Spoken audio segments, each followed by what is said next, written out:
Terima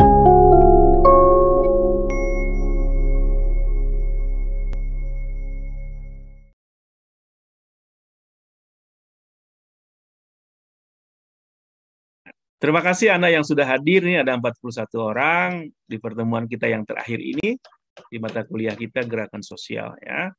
Kita akan membahas topik yang terakhir yaitu gerakan sosial dan agama.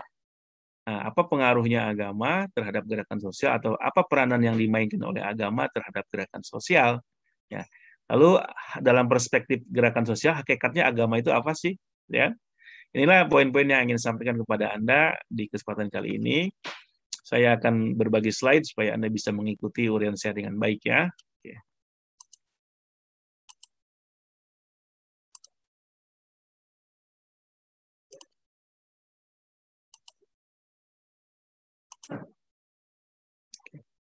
Gerakan sosial, topik 14, gerakan sosial dan agama. Inilah yang akan saya bahas di kesempatan kali ini.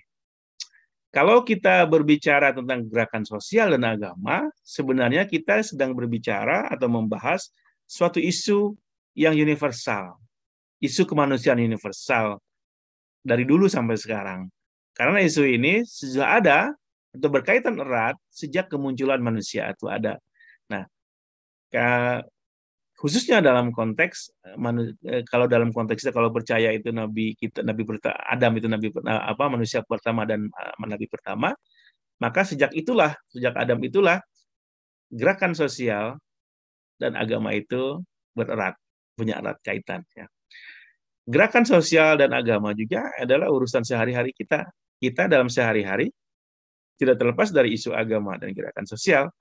Gerakan sosial ada di sekitar kita, agama juga ada di sekitar kita.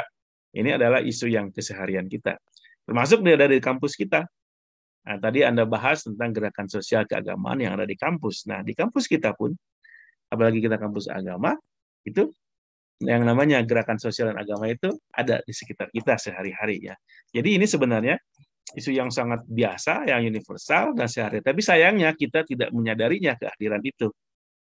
Nah, ini kan gitu kan, kita itu kalau terhadap sesuatu hal yang biasa, kita tidak sadar kan. Padahal ada di sekitar kita dan berpengaruh terhadap kita. Tapi kalau sesuatu tidak biasa, mungkin kita baru sadar itu ada. Nah, sebenarnya banyak hal dalam hidup kita ini yang tidak tampak atau tidak terasa, tapi sebenarnya punya pengaruh terhadap kehidupan kita. Nah, disinilah sosiologi atau ilmu sosial secara umum. Salah satu tugas sosiologi adalah menjelaskan sesuatu yang sebenarnya biasa ada di kehidupan sehari-hari kita yang sebenarnya tidak biasa. Jadi kelebihan sosial, ilmu sosial seperti sosiologi adalah menjelaskan dan mengangkat sesuatu yang biasa nampaknya, tapi sebenarnya tidak biasa, karena punya pengaruh besar terhadap kehidupan kita, termasuk agama dan gerakan sosial. Ya. Nah, saya ingin menunjukkan kepada Anda sebuah buku yang berjudul Islam Agama Protes. Nah, kalau kita membahas tentang gerakan sosial dan agama, ini ada satu buku yang menunjukkan bahwa agama itu adalah erat kaitannya sebagai gerakan sosial. Atau agama itu adalah gerakan sosial itu sendiri. Buku ini berjudul Islam Agama Protes. Kata protes di situ menunjukkan bahwa Islam adalah sebuah gerakan sosial. Karena protes merupakan salah satu dari karakteristik dari gerakan sosial. Buku ini mungkin sudah tidak ada lagi di pasaran. Ini saya baca buku ini ketika saya dulu kuliah S1 di UIN Jakarta tahun 90-an ya. Anda mungkin masih bayi atau baru lahir. Buku ini sudah ada dan kita salah satu menjadi bahasan di kalangan mahasiswa ketika itu, terutama yang mulai gandrung dengan gagasan-gagasan Ali Syariati, tokoh pemikir dari Iran ya. Nah, di sini mengatakan bahwa Islam itu adalah agama gerakan sosial, sehingga dinamai buku ini adalah Islam sebagai agama protes. Protes terhadap apa? Nanti kan saya lihat akan tunjukkan kepada Anda di slide berikutnya ya. Nah, mari kita lihat. Agama itu adalah gerakan sosial. Apa buktinya? Bahwa ini poin pertama ya. Kalau berbicara tentang relasi atau hubungan antara gerakan sosial dan agama, ide pertama yang harus saya sampaikan kepada Anda adalah agama itu justru sebenarnya adalah gerakan sosial. Sekali lagi, agama itu pada hakikatnya atau pada prakteknya adalah gerakan sosial. Mengapa? Coba Anda perhatikan sejarah kemunculan agama-agama di dunia. Dari agama yang Anda sebut agama Samawi sampai agama yang non-Samawi. Agama Samawi misalnya agama Abrahami, agama Ibrahim ya, Abrahamic religion seperti Yahudi, Kristen, dan Islam. Itu agama Abrahamic religion karena bermuara pada Nabi Ibrahim. Yang disebut kita dengan agama wahyu itu. Atau yang non-Abrahamic, agama non-Samawi seperti Hindu, Buddha, dan sebagainya. Nah, semua agama itu kalau kita telusuri sejarahnya, mereka adalah gerakan sosial. Maksudnya apa? Mereka lahir kepada masyarakat dan ingin merubah keadaan masyarakat.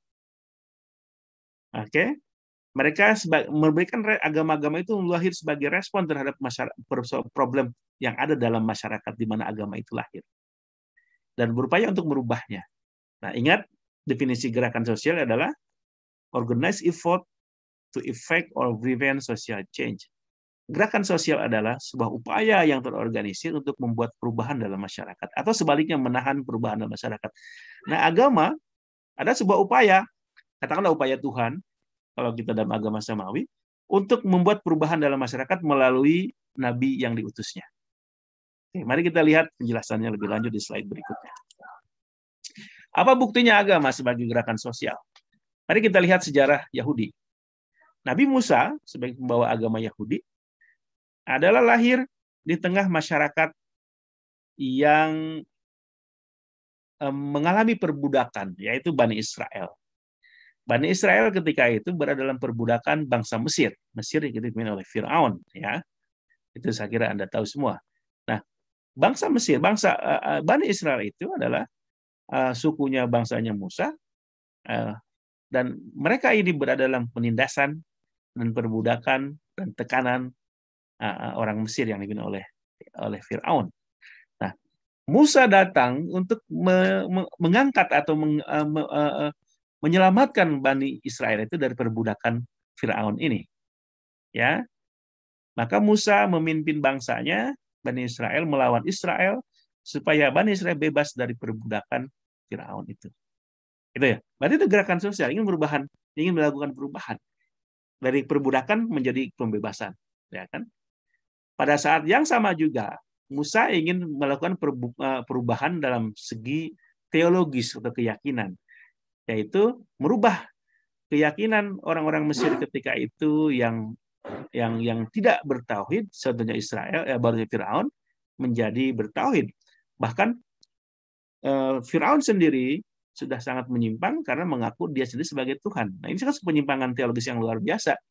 Maka Musa hadir untuk merubah bukan cuma perubahan sosial, tapi juga dalam perubahan teologis keagamaan. Ya, ini saya kira jelas. Nih, Anda lihat gambar ini di film.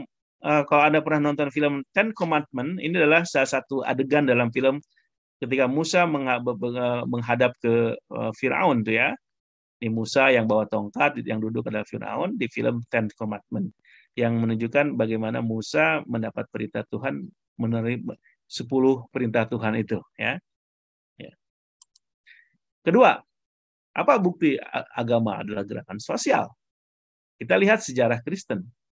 Nabi Isa sebagai pembawa Kristen, dia ingin datang hadir untuk merubah keadaan masyarakat ketika itu yang abai terhadap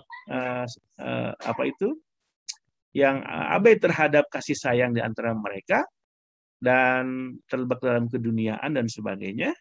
Dan pada saat yang sama juga Isa lahir untuk menentang penindasan bangsa Romawi ketika itu terhadap baninya, umatnya.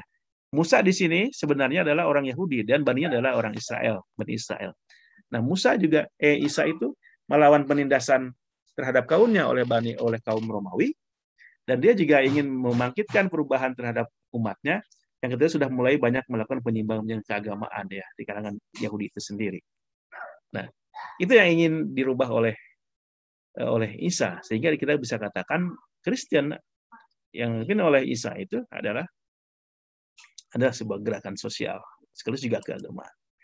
Nah, sekarang kita contoh ke agama kita, agama Islam. Kita tahu Nabi Muhammad membawa wahyu Allah, Islam, dan dia hadir menghadapi masyarakat Arab Quraisy khususnya ketika itu yang memiliki perilaku dan keyakinan yang menyimpang. kita sebutnya jahiliyah itu kan, kebodohan. Bukan kebodohan dalam segi bahwa mereka tidak tulis baca, tapi kebodohan dalam hal akhlak. Akhlak terhadap manusia, akhlak terhadap Tuhan, dan terhadap dalam alam. Karena itu Nabi bilang, innama bu'itsu liutammima makarimal akhlak. Saya diutus oleh Tuhan untuk memperbaiki akhlak manusia. Karena memang yang terjadi ketika itu adalah kekacauan akhlak orang-orang Arab, khususnya Quraisy ketika itu. Contohnya kerusakan akhlak dalam hal apa? Dalam keyakinan. Nah, Anda lihat di sini ada gambar patung-patung. Inilah patung-patung yang diidentifikasi patung yang suka disimpan oleh orang Arab ketika itu di sekeliling Ka'bah. Sebelum Islam ya. Patung itu yang mereka sembah. Ada namanya Manat, Lata, Uzza itu kan. Nah, nama-nama Tuhan mereka. Nah, padahal mereka sebelumnya itu adalah pengikut Nabi Ibrahim yang mengajarkan tauhid, tapi karena ada penyimpangan proses yang panjang, terjadi penyimpangan, justru mereka menganut paham syirik seperti ini. Nah, kan Nabi Muhammad lahir untuk membenahi akhlak dari segi tauhid, keyakinan ini yang menyimpang ya. Nah, tapi juga yang ingin diperbaiki oleh Nabi adalah kondisi sosial masyarakat ketika itu yang banyak menyimpang perilakunya. Apa contohnya? Perbudakan. Nah, gambar di sini. Perbudakan sebenarnya bukan cuma khas orang Arab, tapi seluruh dunia ketika itu, orang Barat, orang Romawi, dan sebagainya. Nah, di Nabi juga pada orang Arab ketika itu suka perbudakan. Yang diperbudaki siapa? Orang-orang yang diambil dari Afrika. Nih gambarnya nih saya kira sangat sadis. Ini yang melukis kalau nggak salah seorang orang Barat yang menggambarkan perbudakan di Arab ya. Ini orang-orang dari Afrika ini tuh lihat, Anda diborgol, diikat, dipakai kayu supaya mereka tidak kabur. Ini di pasar tuh dijual tuh. Ditawar, mereka diculik atau diserang, diculik atau dijual, lalu jadikan budak, semaunya diperlakukan. Nah, karena itu Nabi bilang, Nabi diutus oleh Allah untuk membebaskan masyarakat Arab dari perbudakan ini. Fakku rokobah, bebaskan budak. Kan banyak tuh ayat Al-Quran yang menyuruh umat Muslim untuk melakukan membebaskan perbudakan, termasuk salah satu kefarat kalau orang berdosa adalah membebaskan budak. Maksudnya adalah Islam mendorong penghilangan perbudakan. Ini yang ingin dirubah oleh Nabi. Nah, jadi ada perubahan sosial yang ingin dibuat oleh Nabi. Hilangkan perbudakan, bahwa manusia itu adalah sama. Tidak boleh ada yang diperbudak. Karena Allah sendiri sudah memuliakan manusia. Walaqad karramna bani Adam. Kan? Mengapa manusia, kalau Allah sendiri sudah memuliakan, kenapa manusia harus menghinakan sesama manusia? Ya kan? Nah, itu Islam datang untuk memuliakan kembali manusia yang sudah dianggap sebagai hewan oleh sesama manusia sendiri. Islam hadir untuk mengangkat derajat kembali manusia sebagai makhluk yang sempurna dan mulia. Nah, apapun jenis kulitnya, apapun sukunya dan sebagainya ya, ini Islam yang diajarkan oleh Islam, agama ajaran yang dibawa oleh Nabi Muhammad untuk menghilangkan perubahan perbudakan di kalangan orang Arab ketika itu. Perilaku sosial lain yang menyimpan orang Arab adalah penindasan ras. Nah, mereka itu suka bangga dengan ras Arabnya, sehingga mereka suka menghina yang berkulit lain. Nah, itu contohnya yang orang kulit hitam itu. Ya, ada kebanggaan suku, itu luar biasa orang Arab itu. Ya, itu yang dihilangkan oleh Islam melalui Muhammad. Ketidakadilan. Mereka banyak melakukan ketidakadilan terhadap kelompok-kelompok kecil, orang-orang miskin dan perempuan. Kalau Anda baca sejarah, perempuan selalu yang orang-orang kecil itu banyak yang tertindas, dan perempuan termasuk yang mengalami penindasan dan ketidakadilan. Contohnya, perempuan banyak yang dikubur karena mereka jenis karena mereka malu walaupun anak perempuan. Mereka justru diwariskan ketika suaminya itu meninggal, menjadi masuk barang warisan. Nah, Islam hadir untuk menghilangkan ketidakadilan ini, termasuk ketidakadilan terhadap perempuan. Bahkan Islam memperlakukan perempuan dengan sangat mulia dengan diberikannya hak waris yang sebelumnya menjadi barang waris, sekarang diberi waris. Ini luar biasa menurut saya. Nah, ini adalah bukti nyata bahwa Islam adalah sebagai sebuah gerakan sosial. Maka tadi disebut tuh buku tadi, Islam agama protes. Protes terhadap apa? Protes terhadap realitas sosial Mekah ketika itu, Arab ketika itu yang menyimpang, yang tidak adil, yang justru memanjakan perbudakan, yang melakukan kesyirikan dan sebagainya. Nah, kita melakukan protes, hilangkan semua itu, menggantinya dengan sistem yang manusiawi, ya, yang berkeadilan. Nah, inilah disebut dengan Islam sebagai agama protes. Protes terhadap keadaan yang ada. Musa juga kan tadi melakukan protes terhadap Fir'aun. Isa juga melakukan protes terhadap Romawi dan sebagainya. Maka ini ada beberapa, saya kira ini adalah bukti nyata bahwa agama adalah merupakan sebuah gerakan sosial di mana dalam bentuk misalkan melakukan protes terhadap ketidakadilan yang ada dalam masyarakat yang utusannya dikirim oleh Tuhan kepada masyarakat itu. Nah, itu adalah penjelasan bahwa agama adalah sebuah gerakan sosial, ya, agama secara umum. Sekarang sebenarnya agama sebagai gerakan sosial itu bukan cuma antar agama, tetapi di dalam agama itu sendiri itu gerakan sosial itu sendiri ada di dalam agama itu. Jadi Islam sendiri adalah gerakan sosial, Yahudi juga gerakan sosial, Kristen juga gerakan sosial, juga agama lain. Karena memang di dalamnya sendiri itu masih tumbuh dan berkembang gerakan-gerakan sosial yang dipengaruhi oleh agama atau ajaran agamanya masing-masing. Maka di sini kita berbicara tentang gerakan intra-agama. Gerakan sosial yang ada dalam agama atau religious movement, intra-religious movement, gerakan keagamaan yang ada dalam agama itu sendiri. Di dalam Kristen itu kan tumbuh gerakan-gerakan keagamaan yang mereka melihat mungkin ada kesalahan, ada kekurangan, ada penyimpangan di dalam agama mereka sendiri. Maka muncullah pembelahan antara Katolik dan Protestan. Protestan adalah salah satu cabang Kristen yang memprotes, nah kata protes tadi, terhadap penyimpangan-penyimpangan yang dilakukan oleh gereja Katolik di Roma. Muncullah gerakan agama Protestan, ya, pembaharuan, gitu kan?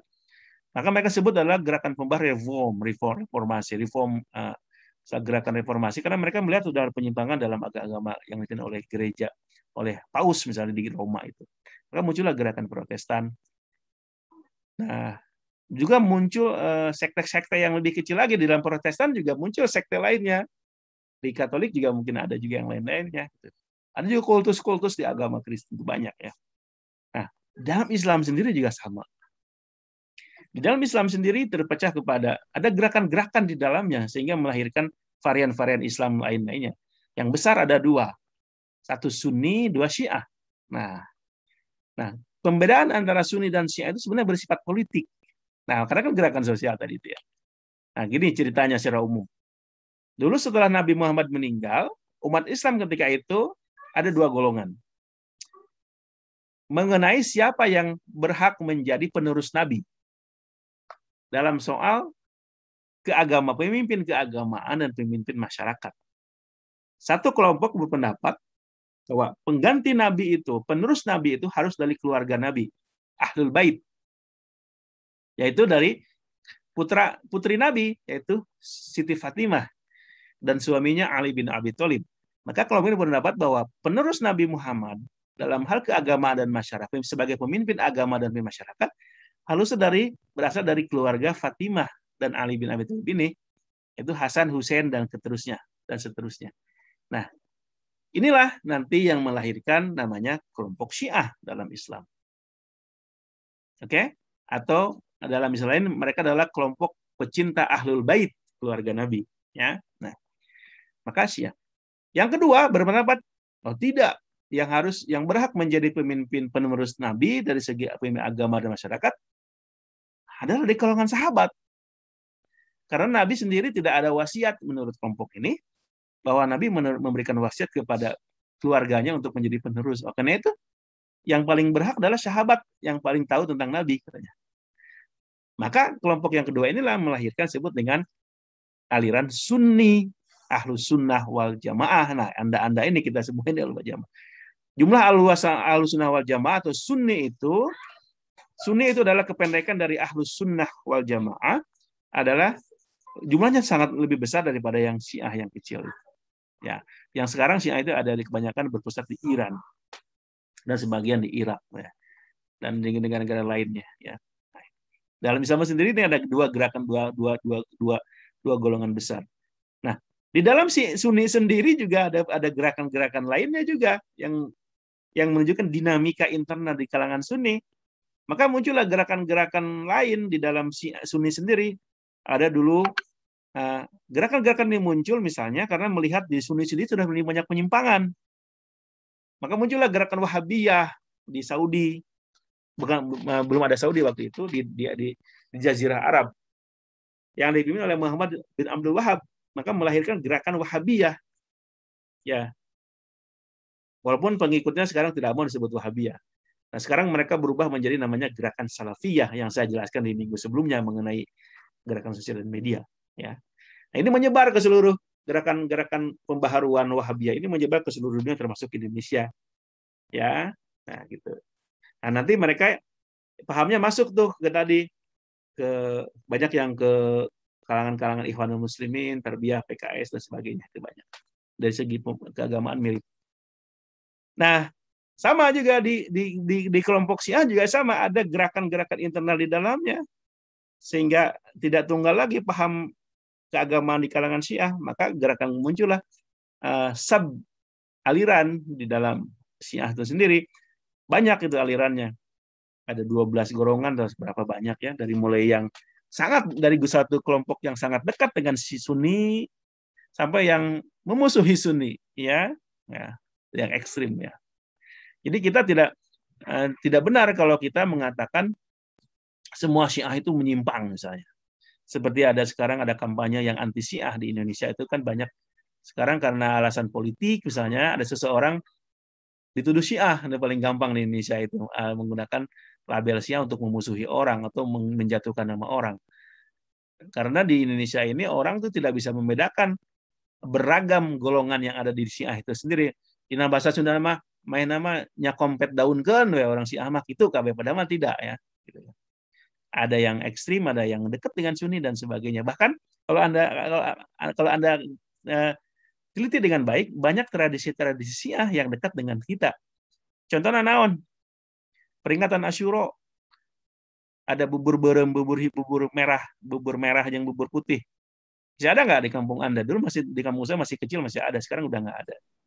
Terus tradisi lain ada di tabut di daerah Bengkulu kalau nggak salah ya suka ada tuh menjadi acara besar. Ya, termasuk dalam tradisi tahlilan itu sendiri adalah sebenarnya lekat dengan Syiah. Ya, tapi anehnya orang-orang kita suka banyak Syiah. Begitu juga sama tuh di kalangan Sunni juga kan, tidak semuanya bagus, ada yang ekstrim juga. Contohnya naon? Al-Qaeda, ya.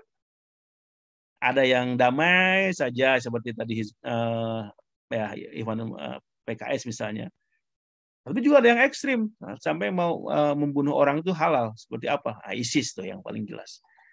Menghancurkan orang, ngebom orang itu terorisme adalah sesuatu yang dihalalkan seperti Al-Qaeda dan sebagainya. Yang di Indonesia ada JAD dan sebagainya. Sekarang di Majelis Mujahidin Timur tuh masih ada sampai sekarang. Itu adalah satu golongan di Ahlus Sunnah yang ekstrim. Jadi kita tidak bisa juga dengan demikian mengatakan Sunni itu bager, kabeh tidak. Atau Syiah sebaliknya garelo, kabeh tidak. Semua adalah ada yang baik, ada yang tidak baik, ada yang ekstrim, ada yang moderat dan sebagainya. Nah, di sini kita diperlukan keluasan wawasan kita dalam memahami berbagai gerakan-gerakan Islam ini ya. Kita tidak bisa memberikan satu label kepada satu gerakan tanpa kita memahaminya dengan baik berbagai variasi dan dinamika di dalam internal gerakan itu ya. Nah, saya ingin membuka wawasan Anda tentang ini supaya Anda juga tidak mudah terjebak kepada labelisasi sekelompok orang tanpa Anda memahami apa itu sebenarnya di dalamnya ya. Nah, saya ingin lebih lanjut saya ingin mengajak Anda untuk memahami fenomena peranan agama. Kalau gitu apa peranan agama bagi gerakan sosial? Nah, untuk menjelaskan ini, saya menggunakan sebuah teori yang disebut dengan resource mobilization theory atau teori mobilisasi sumber daya. Nah, dalam teori ini agama itu dianggap sebagai sumber daya. Jadi dalam teori mobilisasi sumber daya, agama itu adalah sumber daya, resource. Oke, sumber daya apa? Agama itu adalah sumber daya moral bagi gerakan sosial. Agama itu adalah sumber daya kultural bagi gerakan sosial. Agama itu adalah sumber daya sosial organisasional bagi gerakan sosial. Agama itu adalah sumber daya yang bersifat manusia bagi gerakan sosial. Terakhir, agama adalah sumber daya bendawi atau material bagi gerakan sosial. Penjelasannya di slide berikutnya. Pertama, bagi gerakan sosial, agama itu adalah sumber daya moral, moral resource bahasa Inggrisnya. Dari mana? Agama itu berfungsi memberi legitimasi, pembenaran kepada gerakan sosial untuk merekrut orang menjadi landasan gerakan mereka. Karena sebuah gerakan sosial itu perlu landasan. Salah satu landasan yang penting dan sering digunakan adalah landasan agama. Nah, disinilah agama menjadi legitimasi yang memberi keabsahan bahwa gerakan itu adalah benar secara teologis. Ya, maka ayat Quran, hadis dan sebagainya ini menjadi alat-alat pembenar bagi sebuah gerakan sosial. Ini banyak terjadi dalam gerakan sosial keagamaan. Agama juga bagi gerakan sosial bisa menjadi motivasi, ya. Kenapa orang bergabung dalam gerakan melawan pemerintah kolonial ketika Indonesia ketika itu misalnya? Karena motivasinya adalah agama, didorong oleh motivasi agama, dan orang mengatakan melawan orang kafir itu wajib, jihad itu wajib, seperti itu. Agama juga bagi gerakan sosial berfungsi sebagai pembangkit solidaritas. Karena rasa memiliki memahami menganut agama yang sama, maka biasanya orang akan memiliki solidaritas karena kesamaan agama itu. Nah, terakhir, agama bagi gerakan sosial itu bisa menjadi sebagai kuat identitas kolektif. Nah, ini sering dimainkan juga oleh para politisi, khususnya ketika terjadi pemilu Pilkada DKI kemarin, ya 2017 sampai 2019 pemilihan presiden. Nah, karena agama itu adalah identitas yang sangat mendasar dan penting, maka sering dimainkan oleh politisi untuk meraih suara, mendukung politik tertentu, kepentingan politik. Nah, disinilah agama berfungsi sebagai penguat identitas kolektif bagi gerakan sosial dan gerakan politik juga sama. Kedua, bagi gerakan sosial, agama itu merupakan sumber daya organisasi. Karena di dalam agama itu, agama menyediakan infrastruktur bagi gerakan sosial untuk menjalankan kegiatan, programnya, dan meraih tujuan-tujuannya. Apa? Dalam bentuk, agama kan punya tempat ibadah. Islam ada masjid. Dan masjid ini adalah merupakan sebenarnya sumber bersifat organisasi sebagai infrastruktur bagi gerakan untuk menyusun gerakan-gerakannya. Tempat rapat, tempat kumpul, ya kan? Itu mulai di masjid banyak tuh. Di gereja juga sama dijadikan, misalnya ada teologi pembebasan di Amerika Latin juga sama, jadikan gereja sebagai basis gerakan sosial keagamaan, bagian sosial politik.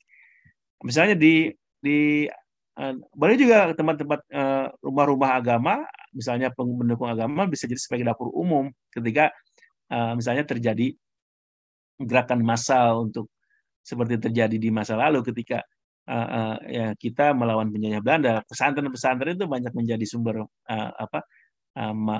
dapur umum bagi para pejuang kemerdekaan. Juga agama itu sebagai penyedia jaringan atau network. Karena agama itu kan pasti punya jaringannya. Misalnya di Indonesia ada pusat, daerah, cabang, dan sebagainya kan. Nah, maka jaringan-jaringan inilah yang di pusat, di provinsi, di daerah itu menjadi semacam network untuk mendukung sebuah gerakan sosial. Ketiga, agama sebagai sumber daya manusia. Nah, agama menyediakan sumber daya manusia. Apa? Tenaga. Sebuah gerakan sosial tidak akan berhasil kalau tidak ada manusia berupa tenaga. Juga harus ada agama menyediakan skill yang dimiliki oleh penganut agama untuk pertumbuhan gerakan sosial. Agama juga bisa menyediakan kepakaran dari penganut agama yang ahli di bidang tertentu bagi gerakan sosial. Dan juga yang terakhir nih, leadership. Nah, agama itu menyediakan pemimpin bagi sebuah gerakan sosial. Maka bukan hal yang aneh bila ada gerakan sosial itu dipimpin oleh sekaligus juga pemimpin agama. Ya kan? Banyak terjadi ya. Nah, di Indonesia misalnya Nahdlatul Ulama itu kan gerakan sosial. Pemimpinnya tokoh agama, Said Agil Siraj sekarang, kan? Muhammadiyah sekarang ketuanya Haidar Nasir. Dia pemimpin gerakan sosial dan dipimpin oleh seorang tokoh agama. Itu juga yang lain-lainnya seperti erat tuh antara gerakan sosial seperti ini dengan agama ini. Nah, mari kita lihat contoh-contohnya ya. Nah, banyak gerakan-gerakan yang ada di dalam masyarakat, gerakan sosial itu justru dipengaruhi atau sangat terkaitnya dengan agama. Contohnya gerakan perlawanan masyarakat Batak, orang Batak Toba di Sumatera itu melawan perusakan lingkungan oleh PT Indorayon Utama tuh, di Sumatera Utara. Juga banyak contoh-contoh lainnya. Atau yang lebih jelas nih, gerakan nasionalisme di Indonesia yang melawan dan perlawanan terhadap kolonialisme Belanda di Indonesia. Nah, Anda harus tahu nih ya, penginisiasi dan penggerak dan penjalanan gerakan melawan penjajah Belanda dan munculnya gerakan nasionalisme Indonesia itu adalah orang-orang Islam. Dimulai daripada siapa? Orang-orang Islam yang pergi haji di Mekah ketika itu pada abad 18, 19. Mereka bertemu dengan orang-orang seluruh dunia lain, mereka muncul kesadaran, oh kami ini orang Indonesia, dari beda ya dengan orang dari Timur Tengah, dari Afrika. Mereka tanya, orang mana Anda? Dari Nusantara, jawabnya gitu kan. Jadi itu belum ada Indonesia. Jadi ada kesadaran seperti itu. Lalu mereka juga sadar, oh ternyata negara kita kenapa dijajah oleh orang asing ya, yang kafir lagi Belanda gitu. Maka tumbuh keinginan untuk satu bahwa mereka kesadaran seorang Nusantara dan keinginan untuk bebas dari penjajahan Belanda. Maka inilah benih-benih nasionalisme. Jadi kalau ada orang Indonesia, Islam, Muslim seperti Anda, yang tidak mengakui pentingnya nasionalisme Indonesia, karena mungkin dengan argumen macam-macam, karena tidak ada dari nabinya, itu sebenarnya orang yang tidak mengerti tentang sejarah Indonesia dan tidak paham tentang ajaran Islam. Ya, itu. Oke. Nah, begitu juga di contoh-contoh lainnya, gerakan-gerakan keagamaan yang ada di Indonesia pada masa permulaan atau pra kemerdekaan itu adalah didasari dan diilhami oleh agama. Contohnya apa? Serikat Dagang Islam. Itu adalah organisasi pergerakan yang pertama di Indonesia. Lebih awal daripada Budi Utomo, ya. Serikat Dagang Islam, ya. Walaupun pada awalnya ini berdiri muncul karena perlawanan terhadap dominasi bisnis orang-orang Cina dan Belanda. Maka saudara-saudara Muslim, yang khususnya dari Jawa Tengah, pengusaha batik itu mereka bergabung organisasi mendirikan Serikat Dagang Islam. Maka dagang kan awalnya. Kemudian berubah menjadi Serikat Islam, dagangnya menjadi hilang. Oke, sekarang juga masih ada organisasi menjadi partai PSI, namanya partai PSI, Partai Syarikat Islam Indonesia. Ya, tapi ya partainya nggak besar-besar. Yang ketuanya sekarang kalau nggak salah Hamdan Zulfa kalau nggak salah. Tapi ya partainya kecil, nggak maju-maju sampai sekarang. Tapi dalam sejarah PSDI ini adalah sebagai organisasi pergerakan dan nasionalis pertama di Indonesia. Lalu muncullah Muhammadiyah, lalu muncullah Nahdlatul Ulama, Jamiatul Khair, Wasliyah dan sebagainya ya, banyak di Indonesia. Nah, jadi dengan demikian dalam konteks Indonesia itu, dalam konteks muncul gerakan-gerakan sosial di Indonesia baik pra kemerdekaan dan sudah kemerdekaan itu erat kaitan dengan agama, khususnya agama Islam. Nah, agama lain juga banyak saya kira. Maka ketika itu Islam menjadi sumber daya moral bagi gerakan sosial pra kemerdekaan dan juga sesudahnya. Islam menjadi sumber daya organisasi, Islam menjadi sumber daya manusia, Islam menjadi sumber daya moral, Islam menjadi sumber daya finansial karena menyediakan uang dan sebagainya. Yang terakhir, Islam itu sendiri adalah ideologi bagi gerakan ini. Jadi agama itu sendiri sebenarnya ideologi. Ya, menjadi core atau inti dari gerakan itu. Ketika agama menjadi inspirasi besar bagi gerakan agama. Nah, contohnya kita lihat nih, Wahabi misalnya, itu kan Islam itu adalah ideologinya mereka, gerakan ini ingin melakukan perubahan. HTI jelas, Ikhwanul Muslimin dan sebagainya. Termasuk juga yang tidak berpolitik seperti Muhammadiyah, NU dan sebagainya. Itu adalah core yang di dalam Islam sebagai tanda petik ideologi bagi gerakan mereka. Ya. Apa yang saya uraikan tadi itu diambil dari 3 sumber ini, semua berbahasa Inggris ya.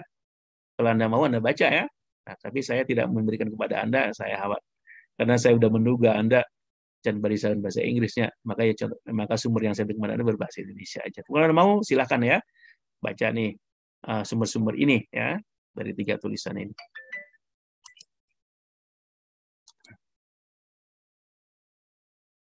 Jika Anda ada pertanyaan tentang ini, sampaikan ya. Saya ada waktu 5 menit lagi ya, hanya 1 pertanyaan aja. Ataupun nanti di kolom komen di video ini yang nanti setelah diupload ke channel YouTube Sociology Explained. Oke, terima kasih ya.